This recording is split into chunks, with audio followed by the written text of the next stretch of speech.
নমস্কার বন্ধুরা, আমি রুবি গাছ আমার জীবন থেকে বলছি। তো দেখো, তোমাদেরকে দেখাচ্ছি।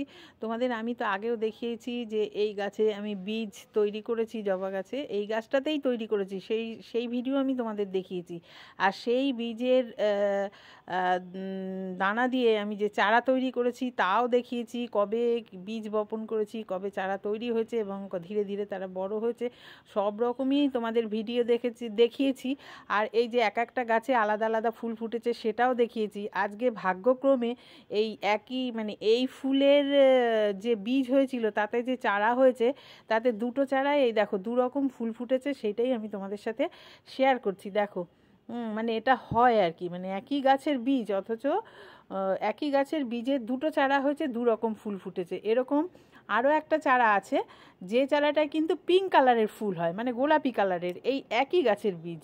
সেটা আজকে ফোটেনি তাই আর তোমাদের দেখাতে পারিনি, কিন্তু এটা কি অদ্ভুত দেখো। আর সেটা দেখাচ্ছি, আর দুটো ফুলই আমি খুব ক্লোজে দেখাচ্ছি। দেখো, দুটো কিন্তু দু রকম। এই দেখো, আমার মনে হচ্ছে কি জানো তো, এটায় পরাগায়নটা করেছিলাম হচ্ছে তোমার এই রাসমণির জবার। এই যে জবাটা দেখছো, এই গাছেও ফুল আছে, আমি তোমায় দেখাচ্ছি, এই গাছেও আমার আছে। তবে এই যে গেরুয়া ফুলটা, এই গেরুয়া ফুলের সাথে কিন্তু আমি ওই রাসমণি জবার পরাগায়ন করেছিলাম, এই কারণেই মনে হয় ফুলটা এরকমই হয়েছে। আবার এই গাছের বীজের সাথেই এই গাছের ফুলের সাথেই আমি বিভিন্ন রকম ফুলের পরাগায়ন করেছি, যেমন রাসমণি জবার করেছি, আবার ধরো চন্দ্রমল্লিকার জবার চন্দ্রমল্লিকা ফুলের রেণুও পরাগায়ন করেছি জবার সাথে।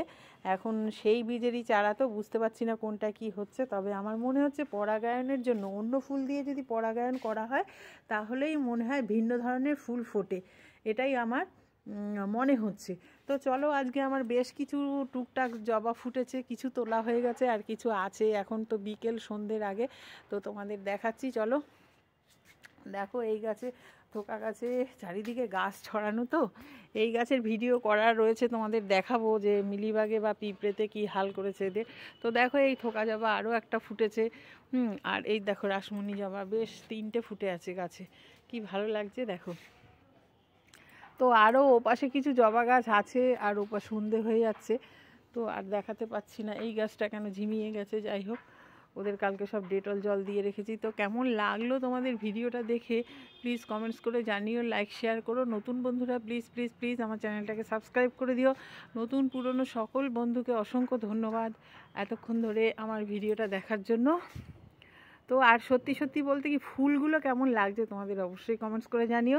এই যে লাল একটা থোকা ফুটেছিল, লাল বলতে কি এটাকে বেগুনি বলে আমাকে দিয়েছিল, তবে হালকা বেগুনি কালার। আজ এখন ফুলটা অনেকটাই শুকিয়ে গেছে, এটা গতকাল ফুটেছে, এটা দেখাতে পারলাম না। তবে কাল সকালে আবার একটা ফুটবে, কিন্তু এই দেখো ডগায় কুড়ি রয়েছে, ওই যে কুড়ি রয়েছে, কালকে আগামীকাল একটা ফুটবে। এরাও তো থাকে আগামীকাল অবধি। তো দেখি কালকে কি পরিস্থিতিতে থাকে, যদি থাকে একসাথে আবার তোমাদেরকে দেখাবো।